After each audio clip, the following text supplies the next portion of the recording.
세 개 틀리면 엄청 잘하시는 겁니다. 그런 것도 아닙니다, 사실은. 그러니까 이번 시간에 용도 지역부터 봐나가셔야 되는데 지난주 진도를 복습 자료로 잠깐 보십니다. 1번은 잠깐 확인해 보시면 국가계획 내용과 도시군 기본계획 내용이 다른 경우에는 하위 계획이 잘못되었기 때문에 국가계획 내용을 우선 하도록 되어 있습니다. 1번 맞습니다. 그리고 2번입니다. 수도권에 속하지 아니하고 광역시와 경계 같이 하지 아니한 수도권부터 광역시와 경계 같이 하지 아니한 가로 해놓으시고 인구 7만 명의 군은 도시군 기본계획 수립하지 아니할 수 있다. 인구 10만 이하의 시군의 경우는 이 경우 기본계획 생략할 수 있는 경우입니다. 그래서 우리 잠깐 봐주실 것으로 우리가 함께 공부하셨던 행정계획 중에 도시군 기본계획의 수립 대상은 도시군, 특광시군이 수립 대상이 되게 됩니다. 이 도시군 기본계획은 생략 가능한데 소규모 도시의 경우는 도시군 기본계획 수립을 생략할 수 있다는 것 기억하시고 그 요건으로 수도권에 속하지 아니하고 광역시와 경계 같이 하지 아니하는 인구 10만 이하의 시군이 도시군 기본계획 생략 가능하다라는 것 기억해 놓습니다. 그리고 이 도시군 기본계획은 인접한 특광시군, 관할구역 전부 또는 일부를 포함하여 기본계획 수립할 수 있습니다. 다만 해당 특광시군과 협의 한때 가능하다라는 걸 잡아놓습니다.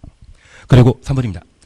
국토교통부 장관은 국가계획과 관련된 도시군 기본계획을 수립할 수 있다. 바로 틀립니다.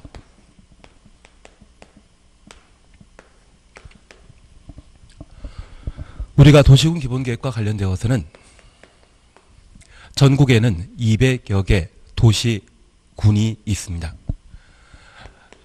그곳에 각각의 장기 발전 방향을 제시하는 도시군 기본계획을 수립하면 국가계획에 부합하는지 확인해야 되는데 이를 승인이라 표현하게 됩니다. 다만 이 도시군 기본계획은 장기 발전 방향을 제시하는 행정계획으로 국민 개개인 기준으로 한다고 하면 바로 꿈입니다. 그 꿈은 내가 직접 수립해야 되지 남이 수립하는 법 없다라는 것 기억해 놓습니다. 그리고 이 도시군 기본계획을 수립하는 자가 만약 특별시장, 광역시장이라고 하면 이들은 국토교통부 장관 승인받지 않고 확정 수립한다라는 것 기억해 놓으시고 특광과 달리 시장 군수는 도에 속해 있는 기초 지방자치단체이기 때문에 이들은 도지사의 승인 받도록 되어 있습니다. 그래서 두 번째 시험거리가 특광이 수립한 도시군 기본계획은 국토교통부 장관에게 승인 받아야 된다. 이 말 나오면 바로 틀린 것으로 잡아내십니다. 그리고 4번입니다. 특광이 수립한 도시군 기본계획 승인은 국토교통부 장관이 하고 시장 군수가 수립한 도시군 기본계획은 도의사가 한다. 전단부는 틀리지만 후단부는 맞죠. 그래서 특광이 수립한 도시군 기본계획은 장관 승인받을 필요 없고 장관 승인은 필요 없지만 관계 행정기관장과의 협의 절차에 국토교통부 장관을 포함하여 도시군 기본계획은 수립하도록 되어 있습니다. 그래서 이때 국장은 승인권자가 아니라 협의관청이라는 것을 꼭 한번 잡아내야 됩니다. 그리고 5번입니다. 도시군 기본계획 수립의 기초조사 내용에는 토지의 적성평가와 재취약성 분석 포함해야 한다. 토지 필수사항이라는 것 확인해 놓으시고 다만 예외적으로 생략하는 것도 가능합니다. 그리고 6번입니다. 국토교통부 장관 또는 시도의사는 5년마다 도시군 기본계획에 대한 타당성 여부를 전반적으로 재검토해야 한다. 타당성 검토는 도시군 기본계획 수립하는 자가 5년마다 타당성 검토하도록 되어 있습니다. 그래서 특별시장, 광역시장, 시장, 군수가 타당성 검토하지 국토교통부 장관 지도의사는 해당 사항 없습니다. 그리고 우리는 이 타당성 검토는 5년마다 실시하고 공법상 타당성 검토는 총 몇 번 있다? 5번 존재한다는 것 기억하시면서 도시군 기본계획과 도시군 관리계획, 나중에 정비법 공부하시면 정비 기본 방침과 정비 기본 계획, 그리고 주택법의 리모델링, 기본 계획, 이 5개 행정계획에는 5년마다 타당성 검토를 두고 있습니다. 그래서 타당성 검토는 5글자이기 때문에 5년마다 공법상 총 5번 있다. 그렇게만 구분해 놓습니다. 그래서 6번은 타당성 검토하는 자가 특광 시군이라는 것만 확인하십니다. 7번 인접한 특광 시군의 도시군 관리 계획 위반할 수 있습니다. 협의만 하면. 그래서 맞는 지문이고요. 그리고 8번 국토교통부 장관은 국가계획과 관련된데 도시군 관리계획 위반할 수 있다. 도시군 관리계획은 예외적 위반권자로서 국토가 위반할 수 있다는 것 기억해 놓습니다. 그리고 9번 조속키란 말을 줄쳐 놓으시고 함께 위반할 수 있다. 그래서 함께 위반할 수 있다. 가려 놓습니다. 통상 광역도시계획과 도시군 기본계획이 존재한 상태에서 도시군 관리계획을 위반해야 되는데 급한 경우에는 광역도시계획, 도시군 기본계획 수립할 때 도시군 관리계획을 함께 위반할 수 있습니다. 원래는 광역도시계획, 도시군 기본계획이 존재한 상태에서 관리계획을 위반해야 되는데 조속기란 말이 있다고 하면 그때는 함께 위반할 수 있다. 그리고 도시군 관리계획 위반 기준에 인구 밀도 등을 고려하여 차등적으로 위반하여야 한다.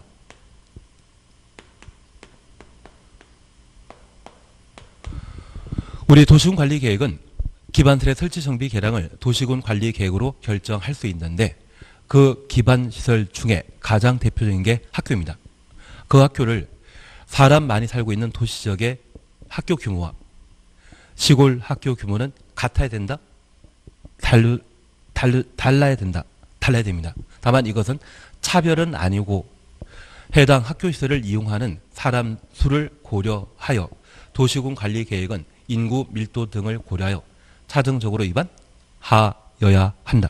그래서 차등적이란 말 보게 되면 강행 규정에 해당되는 하여야 한다. 그리고 함께란 말 보게 되면 위반할 수 있다. 이미 규정을 각각 살펴놓습니다.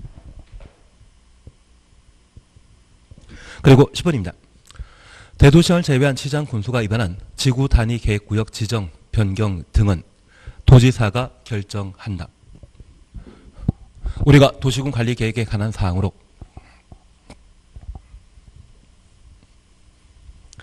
도시군 관리 계획을 수립할 대상은 특광 시군입니다. 그리고 생략하는 법은 없고 인접한 특광 시군을 포함하여 도시군 관리 계획을 위반할 수 있습니다.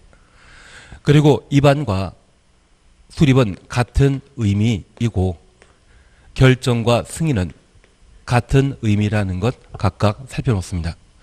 특별히 위반은 도시군을 책임지고 있는 특광시군이 위반하여야 하고 예외적으로 국토가 위반할 수 있습니다. 그리고 이 도시군 관리 계획은 방향 잡아주는 계획입니까? 개발, 정비, 보전을 위한 집행 계획입니까? 집행 계획에 해당하게 됩니다. 그래서 이 도시군 관리 계획은 도시를 성장 발전시키기 위한 개발에 관한 행정 계획으로 도시를 개발하는 자는 남이 개발해준다? 직접 개발해야 된다. 직접 개발해야 됩니다. 그래서 국토가 위반한 사안에 대해서는 국토가 직접 결정하고 특별시장, 광역시장이 위반한 사항은 특광이 직접 결정해야 되며 도에 속해 있는 시장 군수는 원칙적으로 도지사가 위반하게 되지만 같은 시장 군수 중에 인구 50만 이상의 대도시의 경우에는 한 집안 식구들 중에 한 가족들 중에 미성년자인 자제분과 성년인 자제분이 있습니다.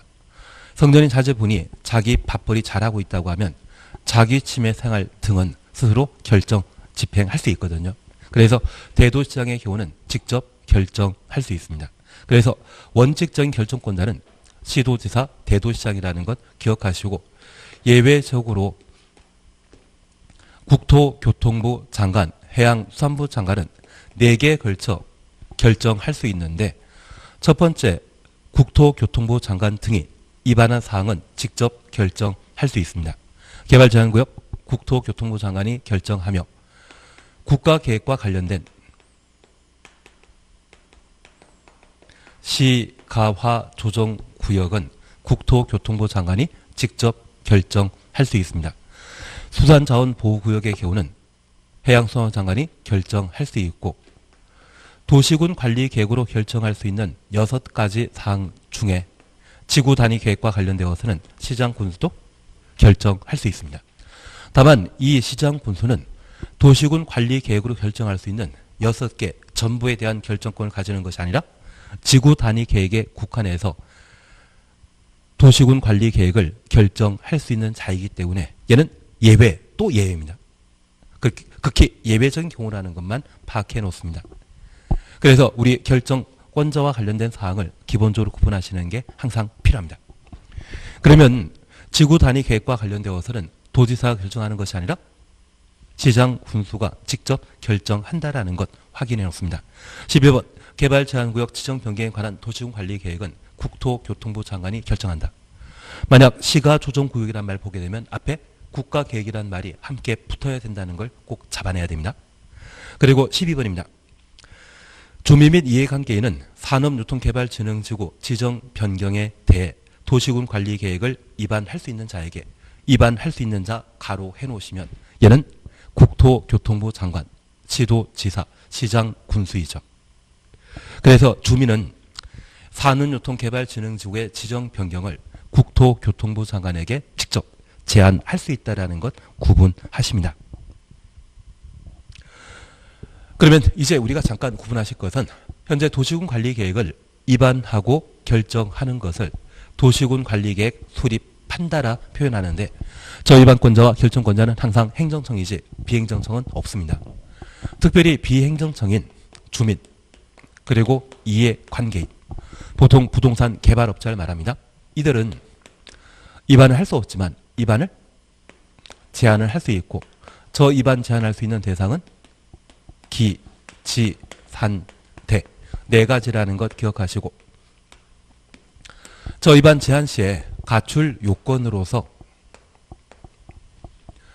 토지 소유자의 동의 받도록 되어 있습니다. 그래서 국공유지를 제외한 기의 경우는 면적 5분의 4, 지산대의 경우는 면적 3분의 2 이상의 토지 소유자 동의 받아야 되며 특별히 산업유통개발진흥지구의 경우에는 이런 토지 소유자 동의 외 면적 요건으로서 만 이상 3만 제곱미터 미만이어야 하고 산업유통개발진흥지구를 지정할 수 있는 용도 지역은 자, 개, 생, 자연녹지지역, 계획관리지역 그리고 계획관리지역 뒤에 있는 생은 생산녹지지역이겠습니까? 생산관리지역이겠습니까? 생산관리지역이라는 것 구분하십니다. 계획관리지역 나왔다고 하면 그 뒤에 나오는 것은 생산관리지역이지 생산녹지지역은 절대 안 된다. 그리고 예외적으로 보전관리지역과 농림지역은 산업유통개발진흥지구의 지정 대상 가능 용도지역에 포함시킬 수 있습니다.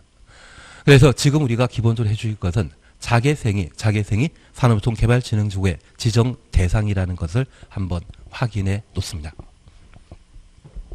그리고 이런 방법으로 제한하게 되면 처리기간은 45일이고 이래 30일 범위 내 기간 연장할 수 있다는 것 확인하시고 그리고 주민의 위반 제한을 받아들였다고 하면 도시군 관리계획 위반 결정 필요한 비용 전부 또는 일부를 제한자에게 부담하게 할 수 있다. 비용 부담과 관련되어서는 원칙 임의사항입니다. 비용 부담은 원칙으로 임의사항이라는 것만 다시 한번 보시는데 여기 주민 위반 제한한 사항이 진짜 순수하게 공익사항이라고 하면 제한한 자에게 부담시키면 안 됩니다. 반면에 사익을 추구하는 것이라고 하면 그때는 이익 챙길 주민 또는 이해관계인에게 제한 비용 전부 또는 일부를 부담하게 할 수 있다. 임의 규정이라는 것을 꼭 한번 보십니다. 다만 이 지구 단위 주민 위반 제한과 관련되어서는 29회 때와 30회 때 연속해서 2번 출제한 적이 있기 때문에 3세판 가능할지 이번 31회 때 한번 두고 봐야 될 것 같습니다. 그리고 13번입니다. 기반설 계량에 관한 계량 추천호수입니다.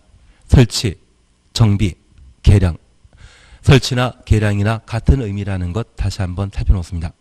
도시군관리계획 위반 제한하는 자는 해당 토지 면적의 기는 5분의 4 이상의 토지 소유자 동의 받아야 되죠. 그래서 3분의 2가 아니라 5분의 4. 그리고 14번입니다.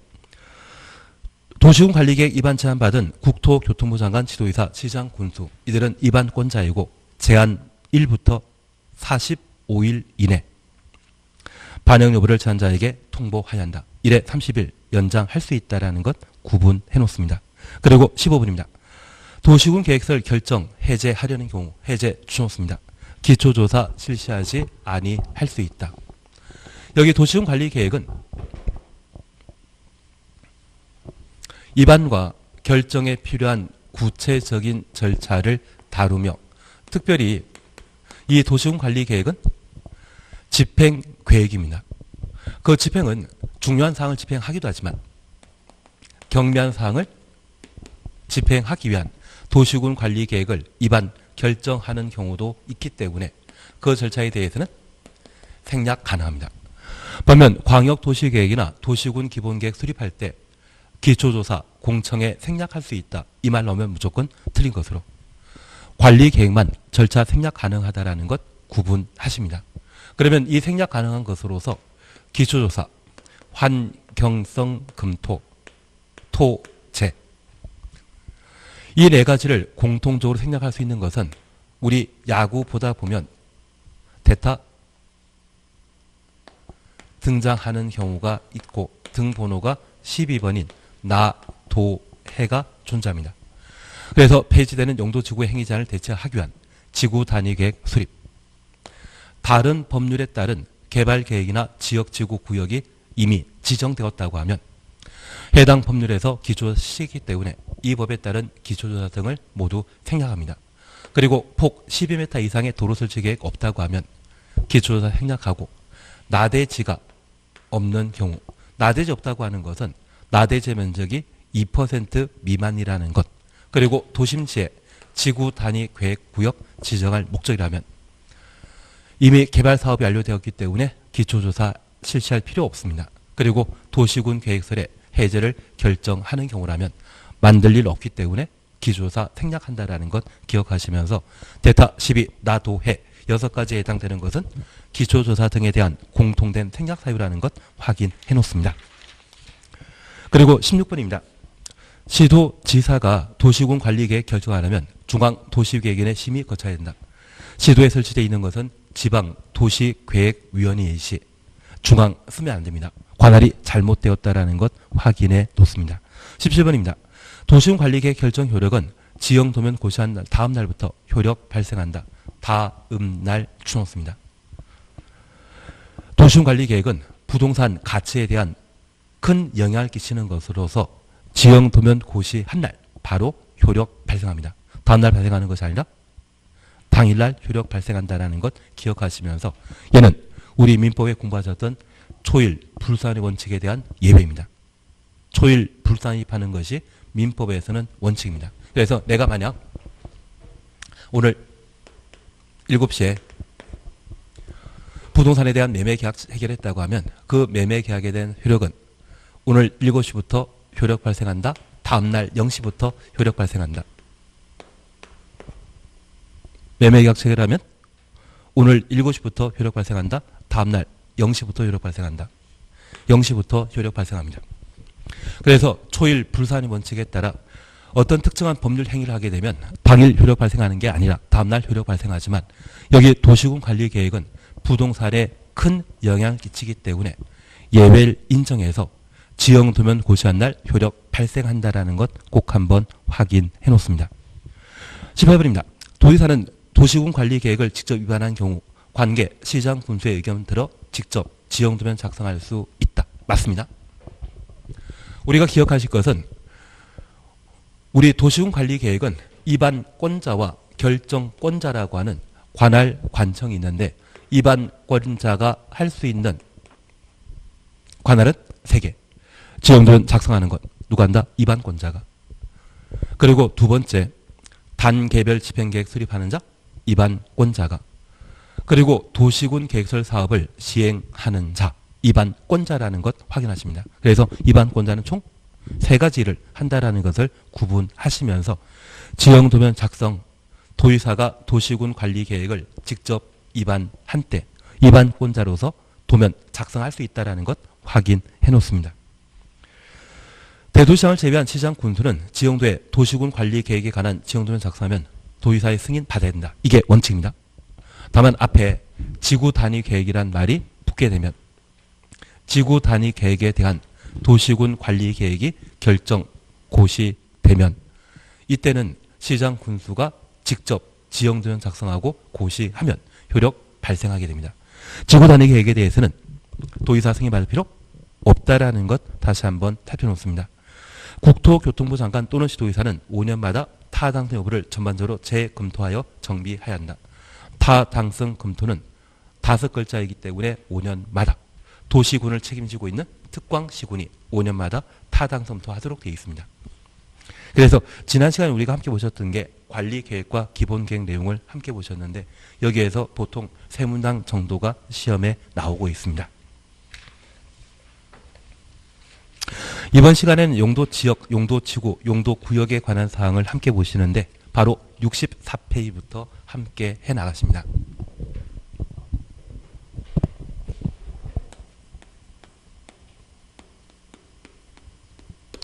여기 용도지역, 용도지구, 용도구역과 관련되어서는 처음 이 부분을 공부하게 된다고 하면 반드시 11.12 과정의 국토계획법의 지역, 지구, 구역에 관한 사항을 한번 듣고 들어야만 잘 이해되지.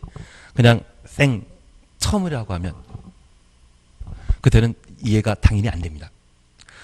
저도 학교 다닐 때 이 용도, 지역, 지구, 구역에 관한 사항을 대학 3학년 때 공부한 적이 있습니다. 그리고 저희 법대 수업은 수업 끝나고 나면 시험 보게 되었을 때 주관식으로 시험을 치르는데 이 용도, 지역, 지구, 구역 중에 일부를 던져놓고 그에 대해 설명하라 해서 진짜 엄청 열심히 적어서 냈던 적이 있습니다. 그리고 왜 이걸 내가 외워야 되는지 전혀 이해가 안 된 적이 있습니다. 그리고 대학원 가서 똑같은 내용을 한 번 더 수업 들었는데 그때도 이해 안 되더라고요. 그래서 이 지역, 지구, 구역에 대해서는 많이 듣는 게 필요합니다. 우리 애기들이 성장해서 사회생활 해 나가고자 한다면 제일 먼저 해야 되는 게 의사소통이 됩니다. 그래서 애기들이 처음 뭘 하게 되면 제일 먼저 하는 것은 뭐다? 많이 들어야 됩니다. 많이 듣다 보면 어떻게든 엄마 아빠라는 말을 처음 말문 트게 되는데 그것은 들었던 것을 확인하기 위한 과정입니다. 그리고 어느 정도 많이 듣다 보면 이제 지나가던 간판을 손가락질하면서 저게 어떤 글자인지 물어보고 그 글자를 답해 줌으로써 어느 정도 지식을 쌓아가게 되는데 그것이 개안이 되게 됩니다. 그래서 우리 공부도 마찬가지입니다. 이 공법이라고 하는 것 또는 민법이나 학계론 다 마찬가지지만 처음에 내가 처음 시작한 과목이라고 하면 많이 들음으로써 귀가 열릴 필요가 있으십니다. 그래서 처음 공부했을 때 한 방에 모든 것이 해결된다고 하면 그분은 세상 사람 아닙니다. 그리고 귀가 열린 상태에서 어느 정도 그 용어를 내가 똑같이 따라할 수 있는 그런 여지가 발생했을 때 이제 책을 보다 보면 이제 책을 읽으면서 눈으로 내가 공부할 수 있는 실력이 쌓이게 됩니다. 그 과정이 끝난 이후에 내용을 정확하게 잡아내고 법률이라고 하는 의미를 파악해 나가는 것이 정확한 공부 방법인데 그걸 한 번에 해야 되고 해결하지 못한다고 하면 내 머리 탓이다. 그렇게 자포자기하는 것도 좀 문제입니다. 그래서 처음에는 많이 들어주시는 게 가장 좋은 공부 방법이 되게 됩니다. 우선 용도지역, 용도지구, 용도구역에 관한 사항을 잠깐 설명드려야 되는데 우리 교재를 잠깐 보십니다. 64페이지 보시면 제1절 제끼시고 제2절 용도지역 사셨죠. 용도지역이라면 토지의 이용, 건축의 용도, 건폐율, 용적률, 높이 등을 제한함으로써 그래서 64페이지 제2절 용도 지역과 관련된 1의 보시면 토지부터 높이 등을 제한함 가로 해놓습니다. 얘를 우리 공법에서는 행위 제한이라 표현하게 됩니다. 토지를 경제적 효율적으로 이용하고 공공복리 승진을 도모하기 위해 서로 중복되지 아니하게 가로 해놓습니다. 도시군 관리 계획으로 결정하는 지역을 용도 지역이라 표현합니다. 그리고 조금 힘드시겠지만 많이 힘들 수도 있습니다. 많이 힘드시겠지만 98페이지까지 넘어가 줍니다. 98페이지까지 넘기십니다. 제2절 보시게 되면 용도지구 찾으셨죠. 여기 용도지구란 토지의 이용 및 건물의 용도, 건폐율, 용적률, 높이 등에 대한 용도지역의 제한을 그래서 토지 이용부터 용도지역 제한까지 가로 해놓습니다. 강화 또는 완화하여 적용함으로써 용도지역의 기능을 증진시키고 용도지역의 기능 증진 추정했습니다. 미관 등을 도모하기 위해 도시군 관리계획을 결정하는 지역을 말한다. 작년 시험에서는 이 용도지구에 대한 개념을 시험에 이미 출제한 적이 있습니다. 다만 여기에서 우리가 꼭 중요해 봐주실 것은 용도지구는 용도지역의 기능을 증진시킨다라고 하는 것. 그걸 작년 시험에 나왔다 할지라도 꼭 한번 확인해 놔야 됩니다. 그리고 107페이지 힘드시겠지만 넘기십니다. 107페이지 찾았습니다. 용도구역이란 토지의 이용 및 건축물의 용도, 건폐율, 용적률, 높이 등에 대한 용도지역, 용도지구의 제한을 강화 또는 완화하여 따로 정함으로써 따로 정함 동그래 놓습니다. 시가지의 무질서한 확산 방지, 계획적이고 단계적인 토지 이용의 도모, 토지 이용의 종합적 조정 관리를 위해 도시군 관리 계획으로 결정하는 지역을 말한다. 여기에서는 따로 정함이 핵심입니다. 그러면 우리 잠깐 이렇게 다시 보십니다. 여기 용도지역, 용도지구, 용도구역은 도시군 관리 계획으로 결정할 수 있는 1번, 2번입니다. 그리고 3번은 기반틀의 설치 정비 계량 도시군 관리 계획으로 결정할 수 있고 4번은 도시군 관리 계획으로 결정할 수 있지만 결정된 이후 구체적인 사업은 도시개발법과 정비법에 맡기는 도시개발사업 정비사업에 관한 내용입니다. 그리고 5번은 지구단위계획구역과 그 지구단위계획구역에 수립하는 지구단위계획 수립 변경에 관한 내용. 6번은 입지규제 최소구역과 입지규제 최소구역에 수립하게 되는 입지규제 최소구역 계획. 서울 삼각지에는 입지규제 최소구역이 지정된 상태이고 향후 계획 수립되게 되면 그 계획에 따른 개발사업이 이루어지게 됩니다. 그리고 지구단위계획은 전국에 많은 아파트 단지 만들기 위한 계획이라는 것만 구분해 놓습니다. 그 중에 우리는 1번, 2번을 함께 봐줘야 되는데 여기 용도지역, 용도지구, 용도구역은 도시군 관리계획으로 지정, 변경할 수 있는 것으로서 전국의 200여 개 도시군에서는 자신의 행정관할구역의 땅을 어떤 목적으로 사용할 것인지 이를 결정하도록 되어 있습니다. 그래서 이 관할구역의 모든 토지에 대해 어떤 용도로 사용할 것인지 1차적으로 규제를 가하는 것을 용도지역이라 표현하게 됩니다. 그러면 잠깐 이렇게 한번 보십니다. 여기 용도지역은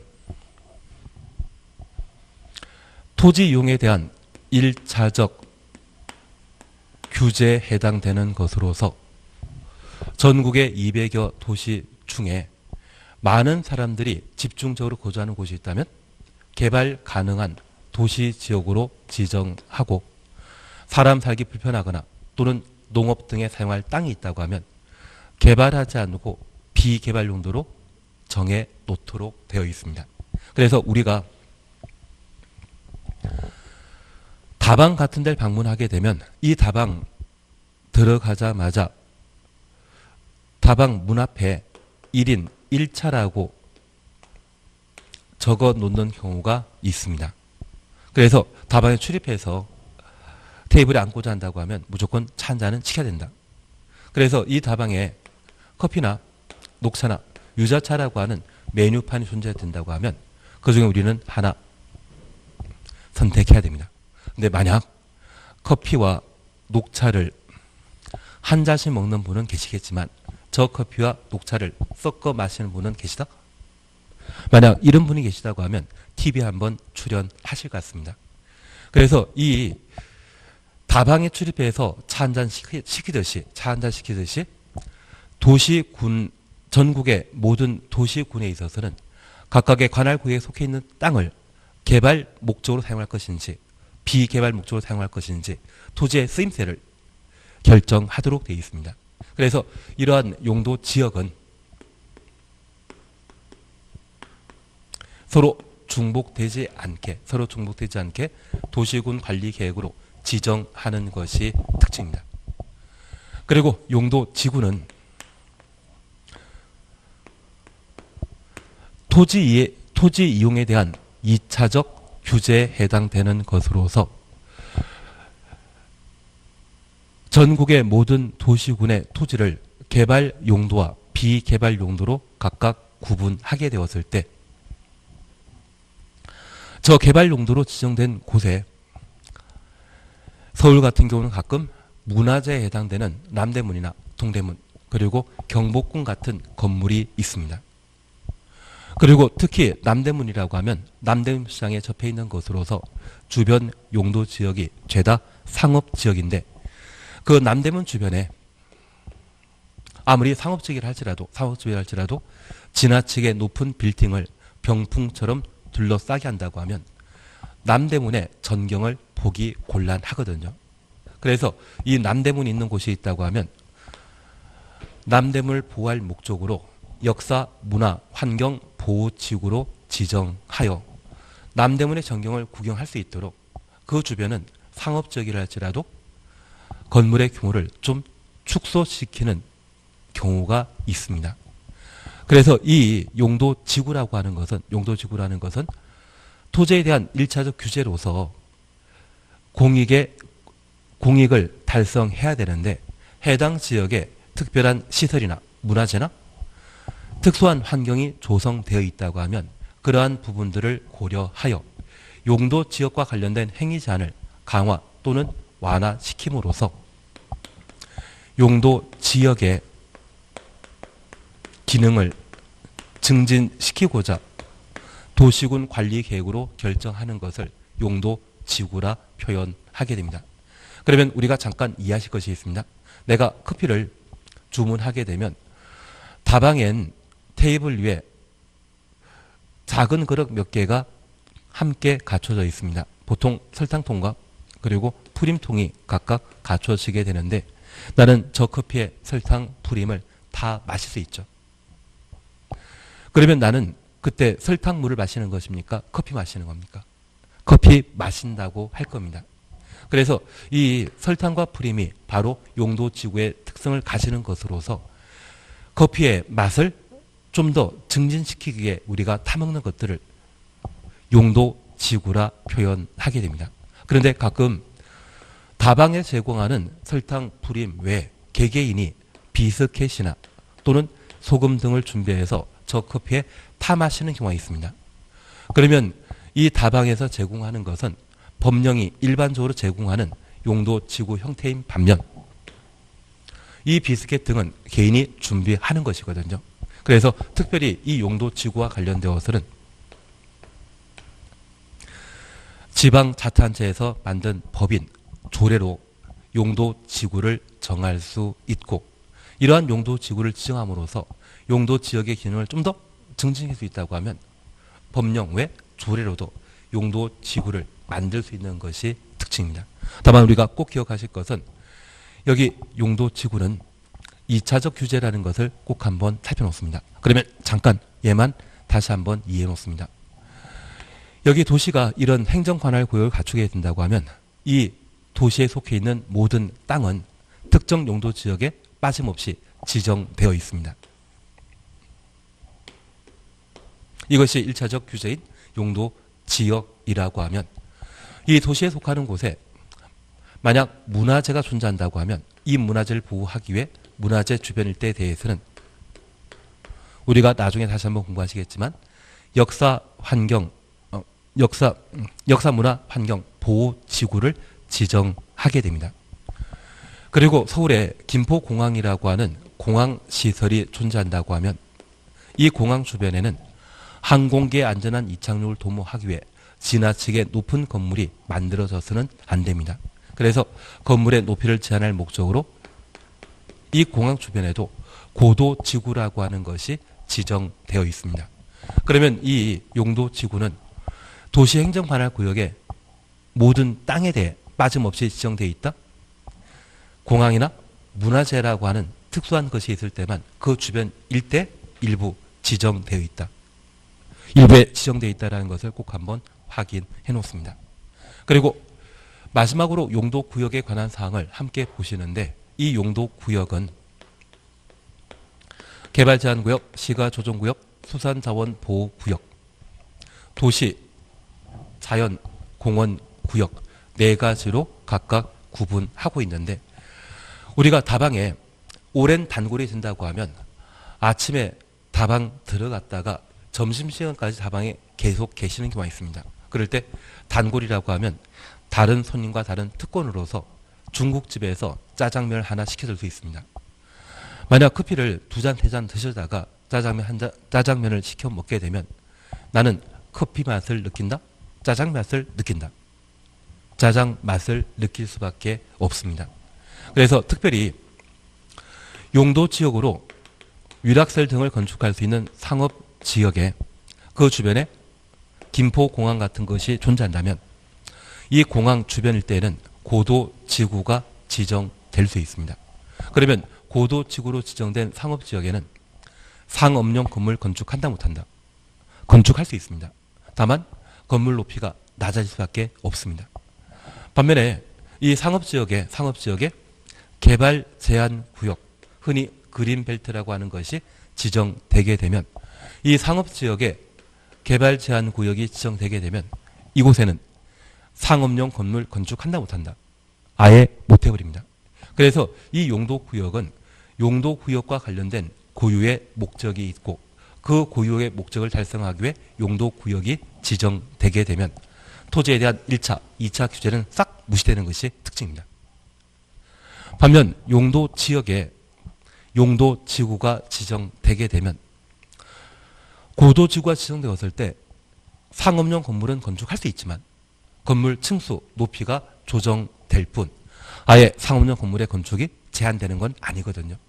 그래서 이런 효과를 보일 때 이 용도지구에 대해서는 용도지역의 기능을 증진시킨다라는 말을 사용하게 되고 반면 용도구역과 관련되어서는 용도구역마다 각각의 고유의 지정 목적이라는 것을 파악하시면서 그에 관한 사항은 따로 법률로 정해 놓고 있다는 것을 각각 살펴놓습니다. 그래서 현재 용도지역 지구구역과 관련되어서는 이렇게만 먼저 살펴보시고 바로 본 내용을 들어가 줘야 됩니다. 그 중에 우리 잠깐 확인해 주실 것이 있습니다. 64페이지 찾으셨죠? 64페이지 찾았습니다. 여기 64페이지에 용도지역 구분 찾았습니다. 한번 보고 다음 시간에 또 보실 겁니다. 우선 양가 1번 도시지역 찾았습니다. 도시지역이란 인구와 산업이 밀집되어 있거나 밀집이 예상되어 당해 지역에 대한 체계적 개발, 정비, 관리, 보전이 필요한 지역. 그래서 많은 인구와 산업이 밀집되어 있거나 향후 밀집될 곳이라고 하면 개발 용도의 도시지역으로 지정하게 됩니다. 그리고 1. 주거지역. 그리고 기역의 전용 주거지역, 일반 주거지역, 디귿, 준주거지역이 있습니다. 여기 도시지역에는 다양한 형태의 건물을 건축할 수 있는데 우리 건물 주거용으로 사용하는 것과 상업용으로 사용하는 것 그리고 공업용으로 사용하는 것 이외에 휴식용이나 다양한 용도 있겠지만 그게 건물 구분하게 되면 이 세 가지 종류가 되게 됩니다. 그중에 주거용 건축물을 주로 건축할 수 있는 곳이 주거지역이고 상가 건축할 수 있는 곳이 상업지역이며 공장 건축할 수 있는 곳이 공업지역이 되게 됩니다. 특별히 이 주거지역은 전용 주거지역과 일반 주거지역, 준주거지역으로 각각 구분하게 되는데 앞 글자를 따면 전일준입니다. 그래서 우리 전태일이라는 분 기억나신다고 하면 그분 기억하시면서 전일준도 함께 기억하는 것도 가능할 것 같습니다. 그리고 바로 3번 공업지역 보십니다. 공업지역은 전용 공업지역과 일반 공업지역, 준공업지역으로 구분하고 있습니다. 그래서 이 공업지역도 전일준입니다. 그러면 잠깐 구분하실 것은 전적으로 주거용도로 사용하는 곳, 그게 전용 주거지역입니다. 그러면 우리 주변의 주택가 중에 밤 7시 이후 동네 조용한 곳이 있거든요. 그래서 서울 같은 경우 연희동 일대가 밤 7시, 8시 이후에 동네 사람 다니지 않는 조용한 주택가입니다. 그러한 주택가를 전용 주거지역이라 하고 가끔 개 짖는 소리가 들리긴 들리더라고요. 반면 일반 주거지역은 우리 밤 12시에도 주택가 주변에 24시간 개방되어 있는 편의점이나 또는 술 한잔 마시기 위한 포장마차가 주변에 즐비한 생활에 편리한 주거 공간이 있습니다. 걔를 일반 주거지역이라 하고 준주거지역은 우리 법률 용어에 특정 단어 앞에 준이란 말이 붙어 있다고 하면 뒤에 나오는 용어를 바로 부정하는 개념이거든요. 주거지역 이단이다. 아니다. 그래서 이 준주거지역은 서울 같은 경우는 지하철 역세권 주변 일대가 대부분 상업지가 아니면 준주거지역입니다. 그래서 이 지하철 역세권이라고 하면 대충 준주거지역이라 할지라도 상업용 건물이 많이 만들어지게 되는데 보통 주상 복합 건물이나 오피스텔이 만들어지는 공간이 준주거지역에 해당하게 됩니다. 그리고 전용 공업지역은 전적으로 공업에 사용되는 것으로서 중화공장, 그리고 공장하면 뭐 생각납니까? 공해 공장이 입지하는 곳이 전용 공업지역이고 일반 공업지역은 반도체 공장이나 자동차 공장, 그래서 우리 GM 자동차가 들어가 있는 곳이 부평 공장이 있거든요. 그 부평 공장이 바로 일반 주거지역에 해당하게 됩니다. 반면 준공업지역은 서울 같은 경우는 구로 디달단지역이나 가산 디달단지역이 대표적인 준공업지역인데 이곳에는 공장 많이 만들어져 있다. 지식산업센터, 지산센터가 많이 만들어져 있다. 지산센터가 많이 만들어져 있고 요즘 주택에 대한 대출 규제가 심하다 보니 이쪽으로 부동산 중개업 하시는 분들이 좀 눈길 돌리셔서 분양 대행하는 경우가 꽤 많으십니다.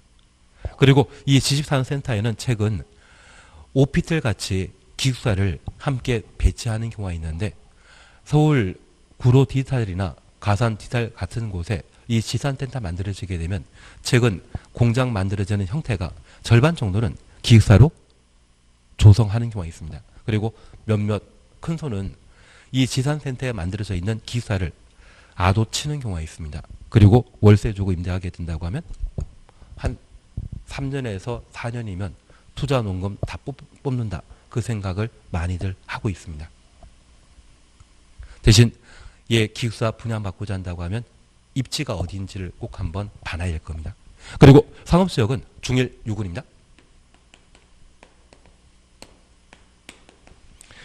그래서 중심 상업지역과 일반 상업지역, 유통 상업지역, 근린 상업지역인데 우리 도심, 부도심이 만들어지는 것이 있다면 중심 상업지역, 일반적인 상업기능 제공하는 것이 일반 상업지역, 유통기능과 관계된 곳이 있다면 유통상업지역으로 고속버스터미널이나 가락 농산물 시장이 유통상업지역에 해당하게 됩니다. 그리고 근린 상업지역은 우리 주변에 이마트나 롯데마트가 들어선 곳이 있다고 하면 대표적인 근린 상업지역에 해당되게 되는데 우리 중1도 알바하면 근육 생기지 않습니까? 그래서 상업지역에 대해서는 중일 유근으로 기억하시면서 내용을 정리하시는 게 항상 필요합니다. 녹지역은 천천히 해나가십니다.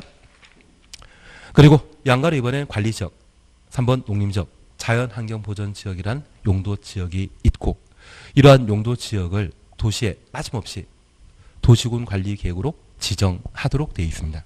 꼭 우리 기억하실 게 있습니다. 이러한 용도지역은 중복 지정한다 못한다. 중복 지정 못한다. 그것만 확인해 놓습니다. 잠깐 쉬었다가 해나가십니다. 그냥 얘는 놔두십시오.